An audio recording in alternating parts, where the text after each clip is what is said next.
이사야 43장 1절 말씀 함께 보도록 하겠습니다.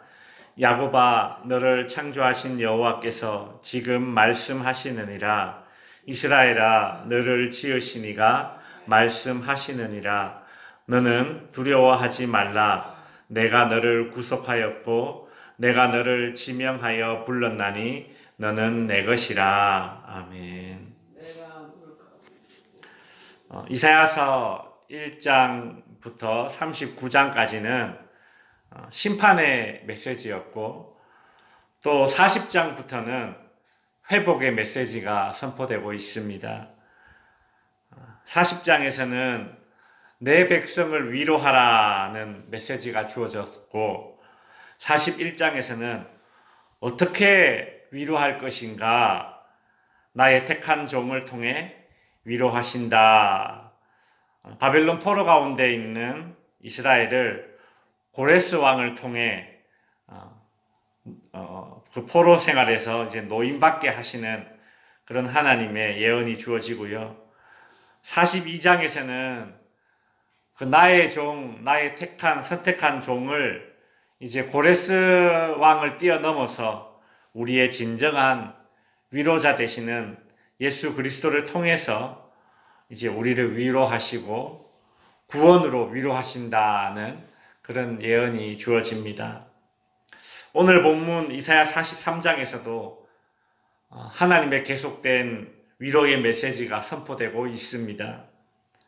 특별히 오늘 본문 이사야 43장 1절은 우리가 찬양 가사로도 매우 잘 알려진 참 너무 유명한 구절입니다. 1절에 보시면 야곱아, 너를 창조하신 여호와께서 지금 말씀하시느니라. 이스라엘아, 너를 지으신 이가 말씀하시느니라 라고 하죠. 여기 보면 야곱이라는 이름과 이스라엘이라는 이름이 동시에 사용되고 있습니다.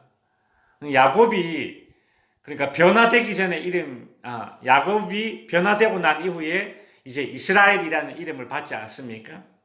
그러니까 야곱아, 너를 창조하신 여호와께서 지금 말씀하시느니라. 이스라엘아, 너를 지으신 이가 말씀하시느니라 라고 하죠. 그러니까 야곱 변화되기 전에 그 야곱도 창조하신 이가 하나님이시고, 변화되고 난 이후에도 그 이스라엘을 창조하신 이가, 또 지으신 이가, 만드신 이가 하나님이시다라는 창조주 하나님에 대한 언급이 나오고 있습니다. 그러면서 이 창조주 하나님에 대한 언급을 하고 난 이후에 뭐라고 이야기하고 있느냐 하면, 너는 두려워하지 말라라는 말이 선포되고 있습니다. 이 두려워하지 말라라는 말은 우리가 앞선 이사야서 41장 10절에서도 나왔던 말이죠. 두려워하지 말라, 내가 너와 함께함이라. 놀라지 말라, 나는 내 하나님이 됨이라. 이리 말씀하셨었는데 오늘 또 이 말씀이 반복되고 있습니다. 두려워하지 말라.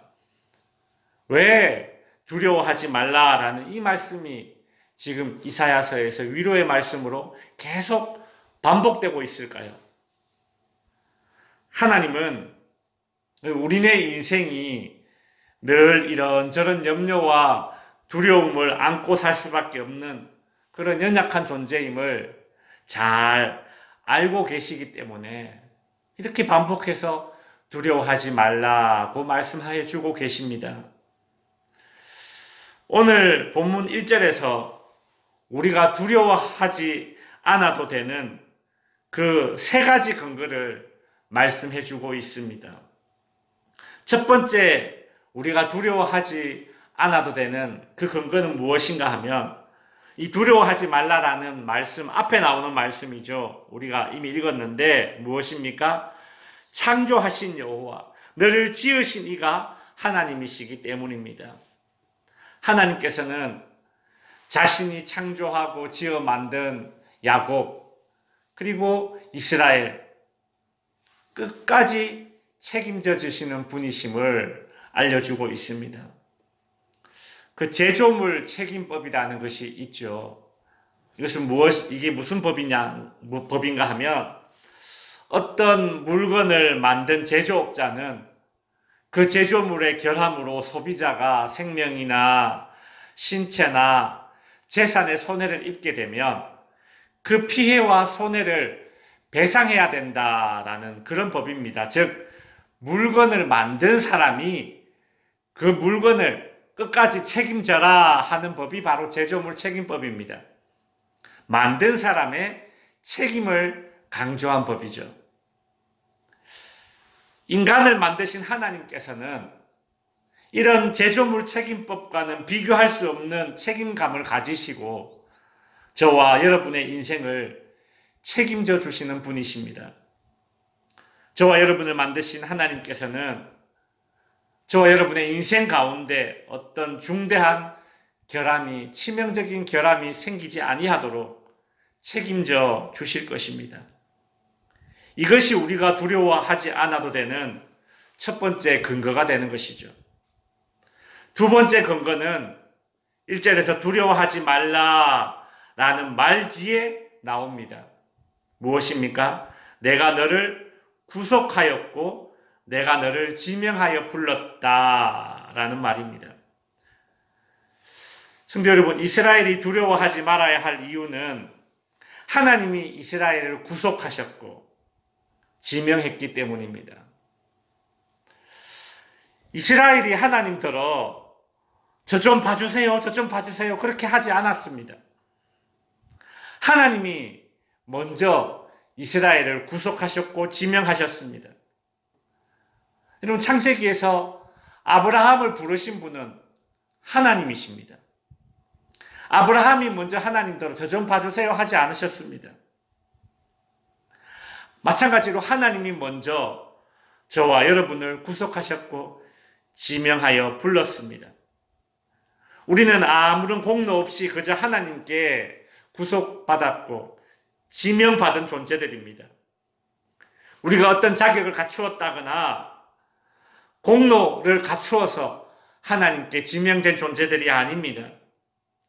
만약 우리가 어떤 자격과 어떤 공로가 있기 때문에 하나님께 선택받았다면, 만일 우리가 그 자격을 상실하게 된다면 우리는 하나님께 버림받아도 아무 말할 수 없는 그런 존재들이 되어버리죠.